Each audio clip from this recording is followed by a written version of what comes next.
अफगानिस्तान में एक ड्रोन एक छोटे से गांव के ऊपर से उड़ता है और स्थानीय लोगों का ध्यान आकर्षित करता है, जो तुरंत हमले के लिए तैयार हो जाते हैं।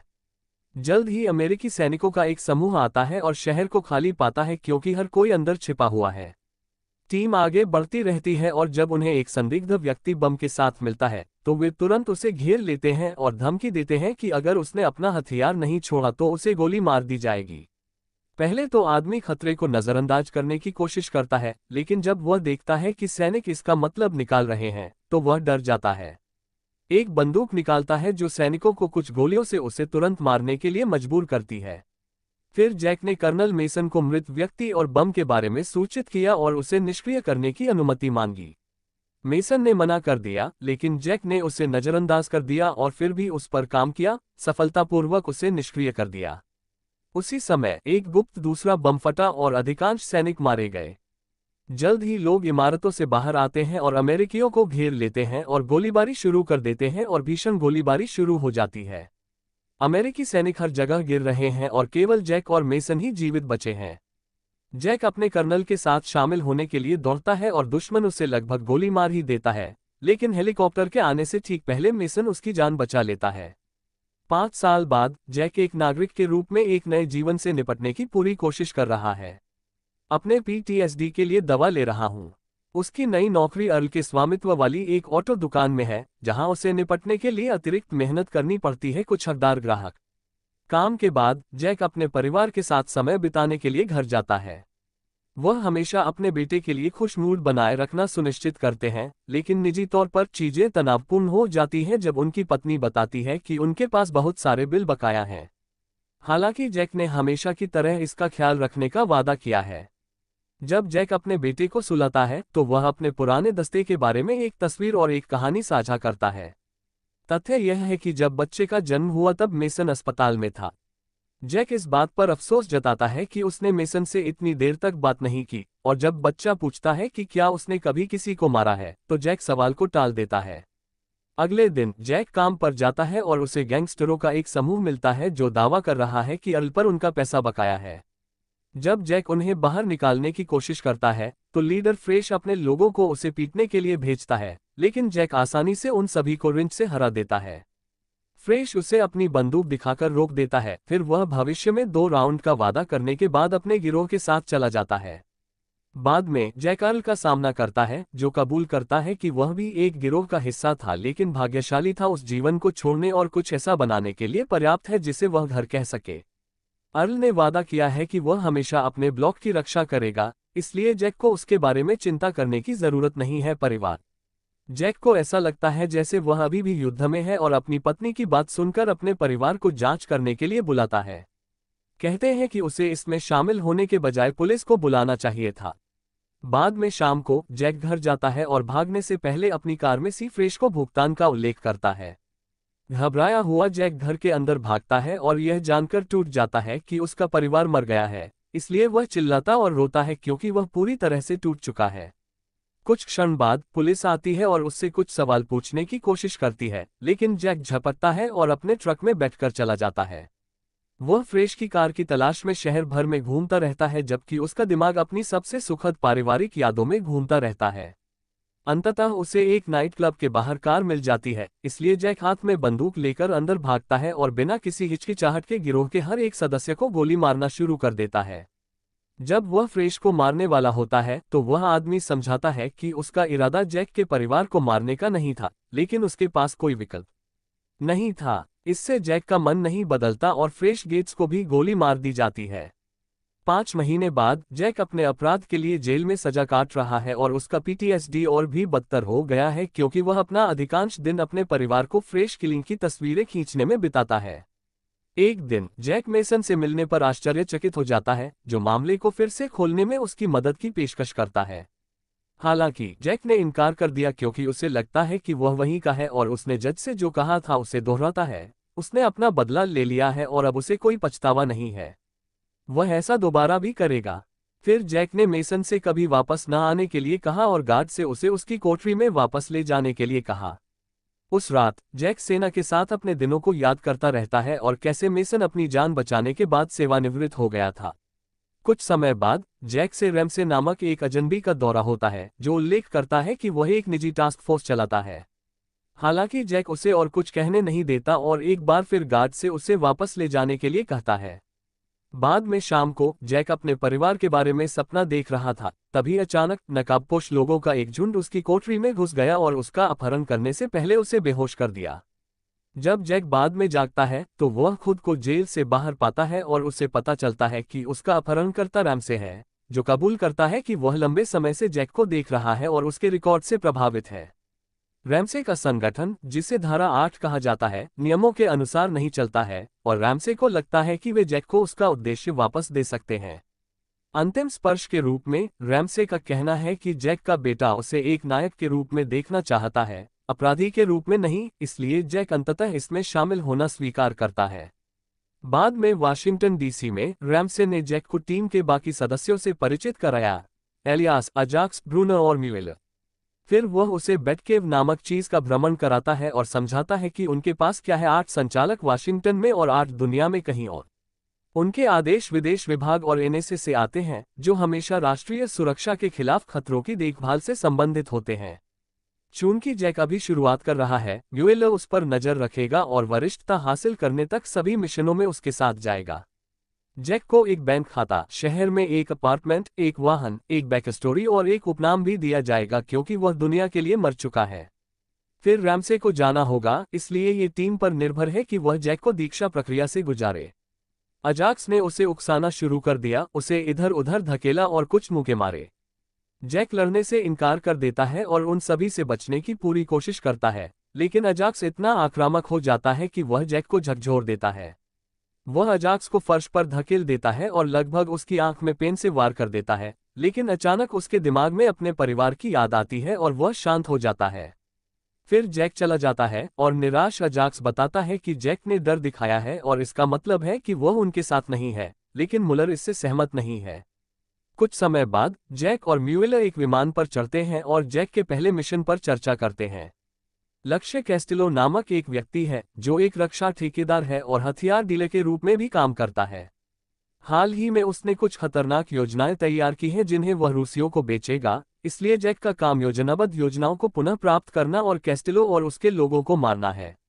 जैक को एहसास होता है कि वे मूलतः हत्यारों का एक समूह है और वह फिर से हत्या करने के लिए उत्सुक नहीं है। शाम को दोनों मेक्सिको जाते हैं, जहां वे पाते हैं कि कैस्टिलो एक गोदाम में एक रूसी वार्ताकार के साथ बातचीत करने वाला है। जबकि कैस्टिलो और रूसी बहस करते हैं, जैक चुपचाप इधर उधर भागता है और एक गार्ड को चुपचाप मार देता है।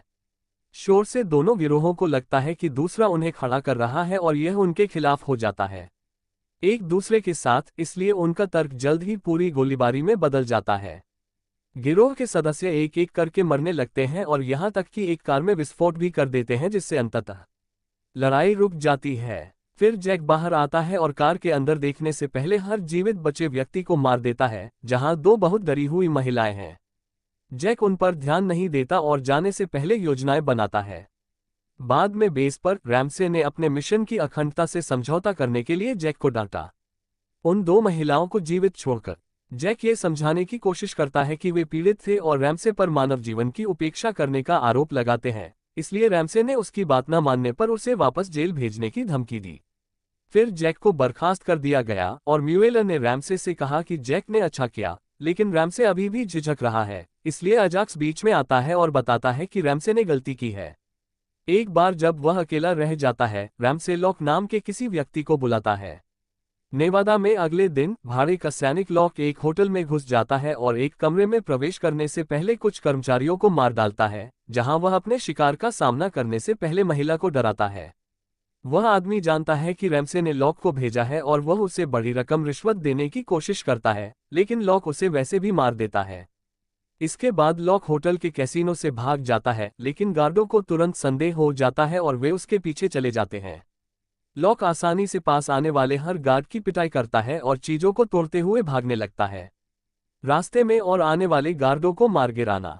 आखिरकार वह अपनी बंदूक निकालता है और जुआ खेलने वाली भीड़ में दहशत पैदा करने के लिए कुछ गोलियां चलाता है। बाहर जाने और भागने के लिए एक कार चुराने से पहले वह एक गार्ड को भी मारता है।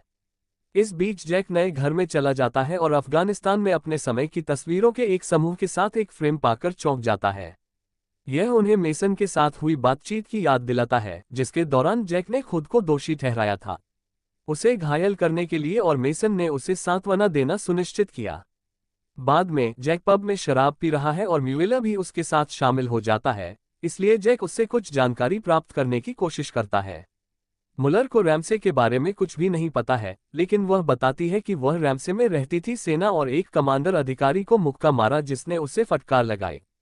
कुछ समय बाद रैमसे उन्हें अपना नया मिशन देता है। उन्हें एक संवेदनशील मामले के बारे में डिजिटल जानकारी प्राप्त करनी होगी और सेनेटर ग्राहम को मारना होगा, जो देश का गद्दार है और उसने स्वतंत्र रहने के लिए कई लोगों को भुगतान किया है।